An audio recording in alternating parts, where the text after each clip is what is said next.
कि लूडो का जो ऐप है उसके माध्यम, चूंकि फोन तो हैक कर लिया उन्होंने और बात नहीं होती थी आप लोग से, किसी से नहीं होती थी।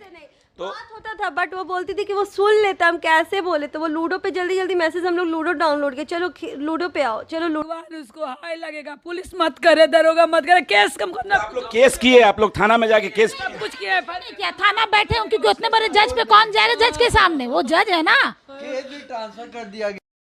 जनती जे जारल जेबू आग में दहेज के, पाप ना करती है बेटी ससुरा में भेज के, भरत शर्मा जी का एक गाना था, लेकिन आज वो गाना सटीक बैठ रहा है। एक घर वाले हैं जिन्होंने एक पाप तो कर दिया अपनी बेटी को ससुराल में भेज के, लेकिन जो बेटी आज इस दुनिया में नहीं है, जिसको लाखों रुपया दान दहेज दे के काफ़ी मान सम्मान से, काफ़ी श्रद्धा से, खुशी से, और इन्होंने अपनी बेटी की डोली बड़ा खुशी से भेजा। और भेजा किसको? इनके जो दामाद थे, बेटी की शादी हुई और हर एक लोग चाहता है कि मेरा दामाद, हमारी बेटी अच्छी जगह गई भी अच्छी जगह, नाम चांदनी था, लेकिन उसके जीवन में अंधेरा छा गया, ससुराल जाती है और जो ससुराल जाने के बाद हत्या का आरोप लगता है। उनकी बेटी इस दुनिया में नहीं है और हत्या का आरोप किस पे लगता है ये भी आप जान जाइए, न्यायाधीश पे लगता है, एक जज पे लगता है, जिसको सर्वोच्च स्थान देते हैं, न्यायमूर्ति कहा जाता है, न्याय की जिम्मा है, कोर्ट में बैठते हैं, काला कोट पहनते हैं और जज साहब सलाम शासन प्रशासन सारा लोग करता है, लेकिन वह जज साहब जज के रुतबे में इतना गुमान में भूल गए कि उनकी पत्नी थी और पत्नी के साथ उन्होंने क्या किया। आइए अब हम जानने की कोशिश करते हैं। पहुंच चुके हैं वो दुखी घर वाले हैं जिस बेटी को उन्होंने बहुत मान सम्मान से भेजा, खुशियों से अपनी बारात डोली विदा की, लेकिन आज जब बेटी गई तो रोते, हर एक घर वाले रोते हैं। जब बेटी की विदाई होती है तो नैहर वाले रोते हैं, भाई रोता है, बहन रोता है, फुआ रोती है, चाची रोती है, गली मोहल्ले वाले रोते हैं। लेकिन आज बेटी के ससुराल जाने के बाद जब खबर आती है कि मेरी बेटी इस दुनिया में नहीं है, अब देख सकते हैं लाइव हम दिखा रहे हैं, सारे घर वाले गमगीन हैं जो खुशी से अपनी बेटी को भेजे थे। अब आइए जानने की कोशिश करते हैं कि आखिर हुआ क्या है, क्या हुआ, कैसे हुआ ये सब। मेरी बहन को शादी के पहले तो दहेज का डिमांड नहीं रखा, लड़की अच्छी पढ़ी लिखी देख के बोला कि हम इससे शादी करेंगे। चांदनी चंदा उसका नाम है, प्रतीक सैल लड़के का नाम है, सास का नाम है प्रतिमा और बेटी का नाम है प्रणीता और ससुर का नाम है शैलेंद्र कुमार। बाद में जैसे फ़ोटो शूट वीडियो शूट का कल्चर आया है वो हुआ, उसके बाद डिमांड्स काफ़ी ज़्यादा ये लोग रखने लगे।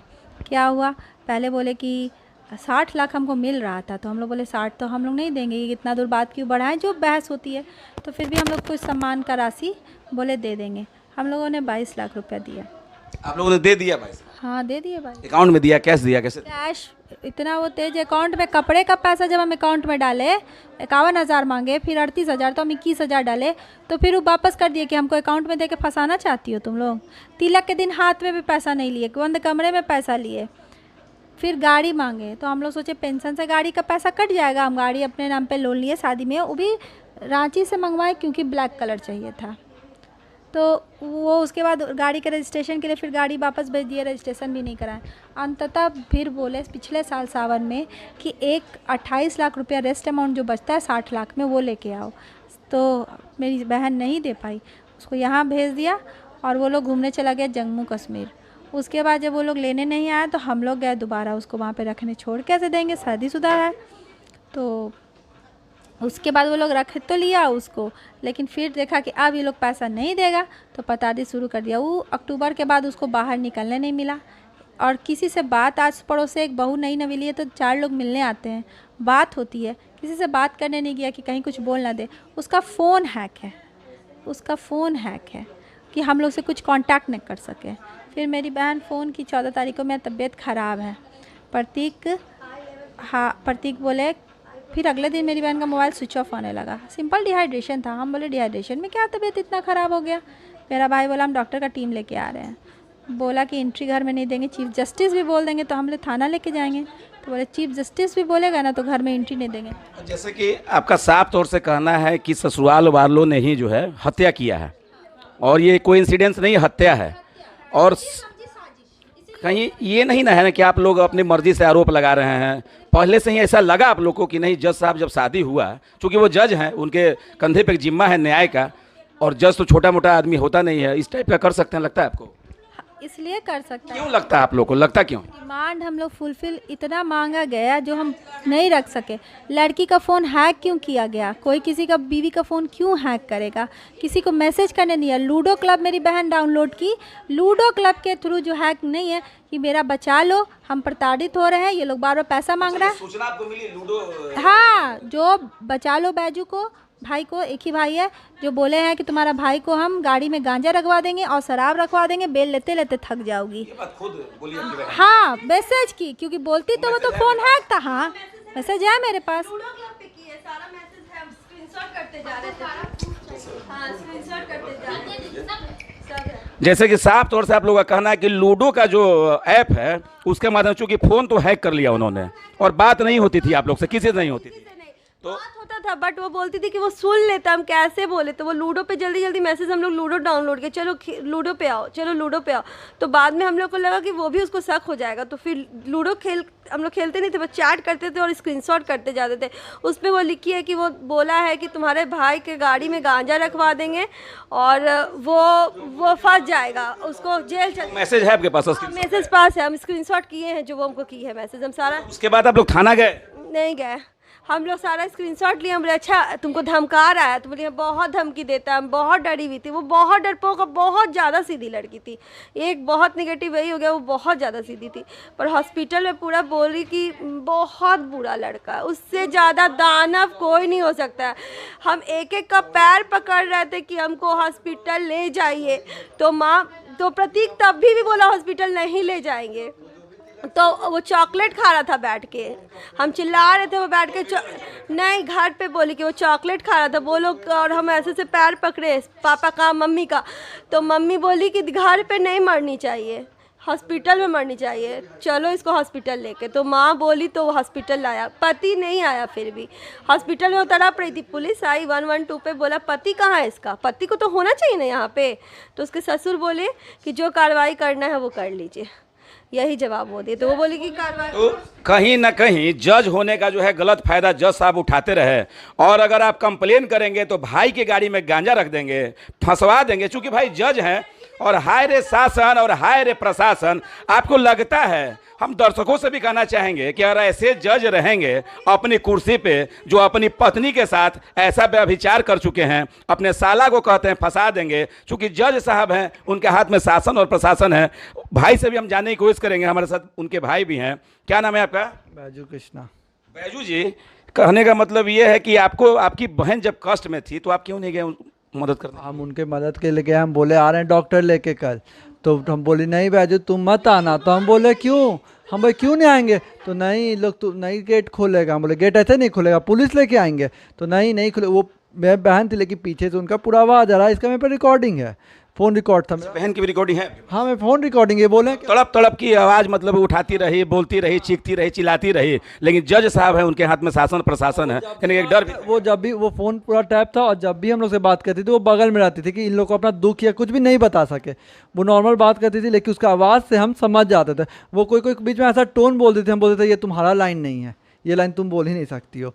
तो नहीं बैजू, मतलब जो उन लोग को प्रेशर में वहाँ पे बुलवाता था वो बोलती थी हम लोग से, लेकिन वो पीछे से बोले, हम बोले पुलिस लेके आएंगे, तो बोले नहीं खोले। भाई है हमारे साथ, बैजू जी नाम है। और सबसे बड़ी विडम्बना है, सबसे बड़ी विडम्बना यह है कि रक्षाबंधन आने वाला एक भाई है जो बहन कभी कलाई पे हाथ पे राखी बांधती थी। क्या बीतेगी रक्षाबंधन के दिन इस भाई पे, जिसके सामने बहन चीखती रही, चिल्लाती रही और रोती रही।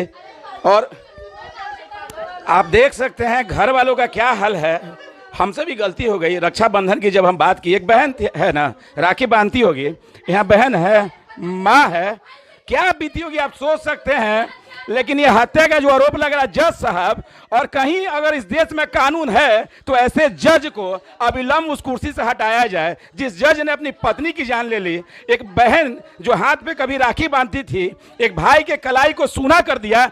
और ये छोटा मोटा अपराध नहीं है, अपराध तो सभी करते हैं, लेकिन इस बार अपराध का जो आरोप है एक जज पे लग रहा है, कहीं ना कहीं बहुत शर्मिंदगी का। हमारा न्यायालय भी कलंकित हो रहा है, कानून पे जो है सवाल उठ रहे हैं, कैसे न्याय मिल पाएगा। जो जज साहब कहते हैं कि भाई के गाड़ी में हम हथियार रख देंगे, गांजा रख देंगे, फंसा देंगे, दरवाजा नहीं खोलते हैं। बहन चीखती रही, चिल्लाती रही, घर वाले चीखते रहे, लेकिन आप देख सकते हैं जिस बहन को इन्होंने काफी खुशी से विदा किया, डोली भेजा, लेकिन आज इस घर पे क्या बीत रही है। हम बिहार सरकार से भी मांग करते हैं कि थोड़ा सा भी शर्म अगर बचा हो, सरकार चूंकि जज साहब है, हो सकता है कि हम पे भी कोई कार्रवाई कर दे, लेकिन हम तो दबेंगे नहीं।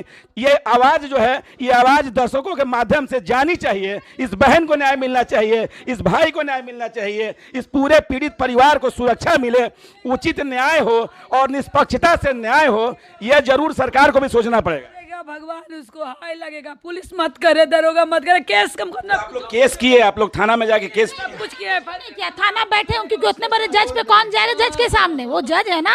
केस भी ट्रांसफर कर दिया गया। हम कह रहे शास्त्री नगर थाना में कंप्लेन पोस्टमार्टम के टाइम में, तो वो वहाँ पे ट्रांसफर करवा लिया आलमगंज को, क्योंकि वो उनका एरिया में आता है। पटना सिटी कोर्ट में है वो, तो आता है उन्हीं के कोर्ट में वो ट्रांसफर करवा लिया।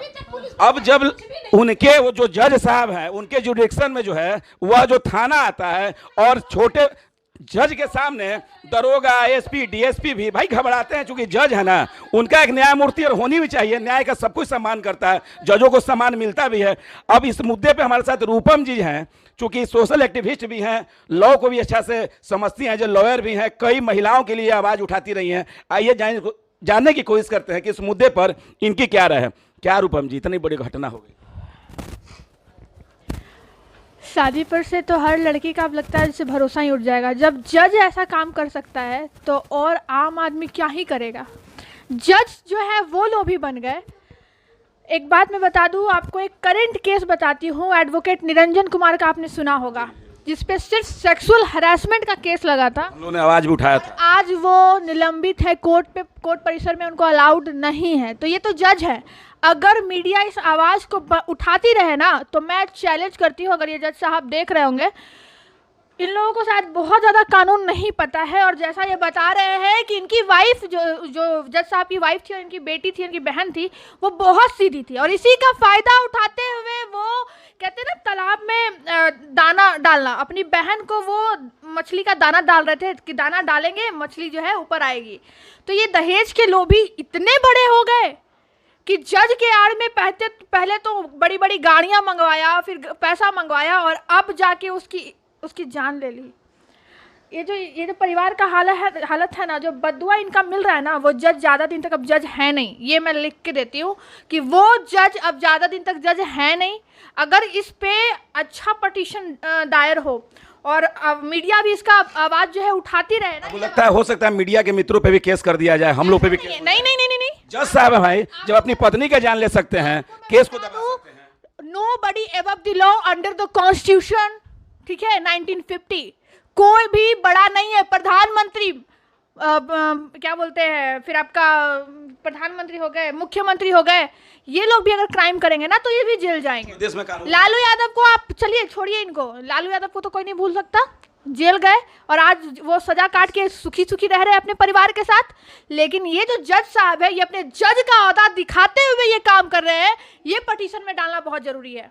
पटिशन में अगर ये डाला गया ना कि ये अपने जज का ओहदा दिखाते हुए कानून को हाथ में लिए है, और इनका परिवार भी जज का ओहदा दिखाते हुए मेरे बहन को मारा है, मेरे भाई को, जो कि अभी बच्चा है यार। अच्छा, दूसरा कोई अगर रहता रूपम जी, तो अब तक तो कार्रवाई हो जाती है। इनके पास स्क्रीनशॉट है, कॉल रिकॉर्डिंग है ना, जाने कितने। इस पे भी होगी, बिल्कुल होगी। देखिए पुलिस प्रशासन भी क्या करे बेचारे, वो पुलिस प्रशासन वो क्या है, वो हमारे पब्लिक सर्वेंट है, हमारे नौकर हैं, और उनसे ऊपर है जज, लेकिन उनसे भी ऊपर है जनता। जो जनता कहेगी वही होगा। और जनता आज इतनी पढ़ी लिखी हो गई है कि वो भी जानती है कि नोबडी अबव द लॉ, और राइट टू इक्वालिटी संविधान सबको देता है, आइदर जज या फिर कोई भी प्रधानमंत्री, मुख्यमंत्री, कोई भी हो। लेकिन अगर इस परिवार के साथ जज होने का जो धावा बोला गया ना, वो किया गया है, तो ये जज जल्दी ही सस्पेंड होंगे, ये मैं गारंटी दे सकती हूँ। और जज साहब, आपसे ऐसी उम्मीद नहीं थी कि आप इतने गिरे हुए हरकत कर सकते हैं। मैं एक लॉ स्टूडेंट हूँ, मैं भी सोचती थी कि यार मेरे होने वाले हस्बैंड जज हों, ये लेकिन आज लगता है ऐसा जज को ना लेकिन इनकी भी क्या गलती है मैं बताती हूँ। अपनी बेटी को इतना क्यों सीधा रखा उन्होंने? बेटी को पहले कड़ा करना होगा। जज रहे, प्रधानमंत्री यार मुख्यमंत्री रहे, पहले अपनी बेटियों को सशक्त बनाओ, क्योंकि इनकी बेटी बहुत मासूम थी जैसा ये बता रहे हैं। और आज मैं जल्दी रोती नहीं हूँ, और ये जो अंदर से आ रहा है ना, मैं सोची थी कि जाऊंगी थोड़ा संतावना, मैं जो बात है संतावना दूंगी और इस केस को मैं देखूंगी अपने आंखों से कि इस केस में होता क्या है। यार ऐसे तो कानून पर से भरोसा उठ जाएगा। और हाथ जोड़ के मैं सारे जजेस से अपील करना चाहूँगी और सारे एडवोकेट से कि आपकी भी बेटी होगी, मेरे भी कॉलेज में जज की बेटियाँ पढ़ती हैं, मैं उन सारे से अनुरोध करती हूँ हाथ जोड़ के, ऐसे जज को जल्द से जल्द निलंबित किया जाए। जैसे कि एडवोकेट निरंजन कुमार पे एक अभी भी वो साबित नहीं हुआ है, लेकिन फिर भी उनको सस्पेंड किया गया था ना, तो ये जज किस खेत की मूली हैं। और जज को हम भगवान मानते हैं, है कि नहीं? हम लोग इतने लोग पहले पुलिस के पास जाते हैं, फिर सोचते हैं अब जज के पास हमको अच्छा बयान देना है ताकि मेरा जो केस है मेरे पक्ष में आए। लेकिन ये जज क्या है, ये तो यानी बहुत मैं इतना भी कह सकती हूँ कि हो सकता है ये करप्शन में माहिर हो, पैसा भी लेते होंगे केस वेस को बढ़ाने के लिए, हो सकता है। जब इतना मैं ये एलिगेशन पत्नी और साले के साथ ऐसा कर सकते हैं तो आम आदमी के साथ क्या करते हैं? ये एलिगेशन मैं इसलिए लगा रही हूँ, बहुत बड़ा एलिगेशन है, लेकिन ये एलिगेशन लगाने का रीजन है ना, रीजन टू बिलीव इसलिए है मुझे जस्ट बिकॉज कि ये परिवार की जो हालत है, एक जज जो कि जिसको हम बहुत सुप्रीम मानते हैं, और ये जो शादी किया होगा ना इन्होंने, जब शादी उसकी तय हुई होगी, सब लोग कि अरे मेरे जीजा जी तो जज हैं, मेरे जो वो होते जज है, बहुत कुछ हुआ होगा। अभी ऐसा सुख इन लोगों को नहीं मिला, कोई सुख नहीं मिला। साला को कह रहे थे गांजा रख के फंसा देंगे। अब बताइए ये बच्चा आपको लगता है ऐसा कुछ काम कर सकता है? देखिए लगने के बाद तो हटाइए, लेकिन आज तक वो ससुराल नहीं, बहुत मासूम थी। और उसपे एक और बात, आप पति रहे या कोई रहे, आपको राइट टू प्राइवेसी इन्फ्रिंज करने का हक नहीं है। आर्टिकल 20 को भी टैप कर। हाँ जज साहब, अब तो इनको कानून भी पता चलेगा, ये लोग कानून में थोड़े कच्चे थे। मैं बता दूं कि आर्टिकल 21 हमें ये राइट देता है कि मेरा बाप भी, मेरा पति भी मेरे मोबाइल को हैक नहीं कर सकता, राइट टू प्राइवेसी इन्फ्रिंज नहीं कर सकता। और ये बहुत बड़ा केस है। अगर ये पटिशन अच्छा से बनवाए ना तो वो जज कहीं का नहीं रहेगा, जज बाद में वो एक इंसान भी नहीं रहेगा। मैं आपको बता दूं। जज साहब का नाम क्या था, पूरा नाम जरा बताइए। प्रतीक सैल, फादर शैलेंद्र कुमार। कहाँ पे जज साहब हैं एग्जैक्ट? पटना सिटी कोर्ट में फर्स्ट क्लास जुडिशियल मजिस्ट्रेट हैं, प्रोविजन मुंसिफ। आप सुन सकते हैं, प्रोविजन मुंसिफ हैं, फर्स्ट क्लास मजिस्ट्रेट हैं पटना सिटी कोर्ट में। प्रतीक सैफ नाम है उनका, प्रतीक सैल जी हैं। और न्यूज़ तो हम लोग भी चलाते हैं, हमारे साथ रूपम जी भी थी। और पता है मेरे भी कॉलेज में बहुत सारे फ्रेंड्स हैं जो कि जज का, जुडिशियरी का तैयारी कर रहे हैं, लेकिन और वो जज जो बने हैं वो भी जुडिशियरी का तैयारी करके जुडिशियरी में सेलेक्ट होकर वहाँ गए होंगे। क्या आपने जुडिशियरी की तैयारी क्रिमिनल बनने के लिए किया था? आपने क्राइम को करने के लिए जुडिशियरी अटेम्प्ट किया था? एक मासूम बच्ची की ज़िंदगी को मतलब हंसता खेलता ज़िंदगी को आपने तार कर दिया, परिवार बिखर गया। आखिर आप चाहते क्या है? आपने पढ़ाई इसलिए की थी, कहते हैं कलम की ताकत से बड़ा कोई नहीं, और आपने उस कलम की ताकत को जो है ना बदनाम किया है, आपने जुडिशियरी को बदनाम किया है। और अगर इस केस में ज़्यादा दम नहीं आया, क्योंकि ये बहुत बड़ा केस है, तो हम जितने भी लॉ स्टूडेंट हैं वो रोड पे उतरेंगे। पक्का। और यह जो तस्वीर है उस बिहार से है जिस बिहार में दहेज लेना पाप है, शराबबंदी है, बाल विवाह पाप है, लेकिन जो जज हैं, जो न्याय देते हैं, आज इस बार आरोप जो है जज पे ही है। और न्यूज़ तो हम लोग भी चलाते हैं, रूपम जी भी कई जगह जाती होंगी, लेकिन आज जब इस घर में हम भी आए, हमारी भी आंख आंसू से भर गई। क्योंकि जब भाई और बहन, मैं भी एक बेटी का बाप हूँ, मेरी भी बहन है, और हर एक लोग के घर में माँ और बहन है। आप सोच सकते हैं दर्शकों कि क्या बीती होगी उस माँ पर, क्या बीती होगी इस भाई पर। यह फैमिली जो है एकदम करुण मतलब जो रोते रोते जो है इस माँ की आंसू सूख चुकी है। अब आप देख सकते हैं चेहरा, जो स्थिति पूरे परिवार वालों का जो है, अब अगर न्याय नहीं मिलता है तो विश्वास जो है पूरे सिस्टम पे से उठ जाएगा, शासन से उठ जाएगा, प्रशासन से उठ जाएगा। और फिर से एक बार भरत शर्मा का वो गाना हम गुनगुनाना चाहते हैं आपको। जनती जे जारल जेबू आग में दहेज के, पाप ना ही करती है बेटी ससुरा में भेज के। इन्होंने तो पाप कर दिया, लेकिन उस पाप की सजा जिसने ये पाप किया उसको जरूर मिलना चाहिए। और क्यों ना मिले, चूंकि देश में संविधान है, वो जज हो, मंत्री हो, विधायक हो, कोई भी हो, कानून से ऊपर कोई नहीं है। लेते हैं इजाजत, और आपको भी हम आगाह करके जाते हैं कि इस प्रकार के जो दरिंदे हैं, जागिए और अपनी आंखें खोलिए। और ये जो बेटी सीधा थी, सच्ची थी, दिल की मासूम थी, कभी इसने आवाज नहीं उठाया। और अब जब आवाज उठता है तो आज मरने के बाद आवाज उठता है, जब इस दुनिया में नहीं है। हर कोई उस बेटी के लिए ये आंसू बहा रहा है। नाम चांदनी था, हर एक की आंख में उसने ऐसा अंधेरा किया, आंसू दे के चली गई। लेते हैं इजाजत, मिलेंगे अगले वीडियो में। जय हिंद, जय भारत, जय बिहार।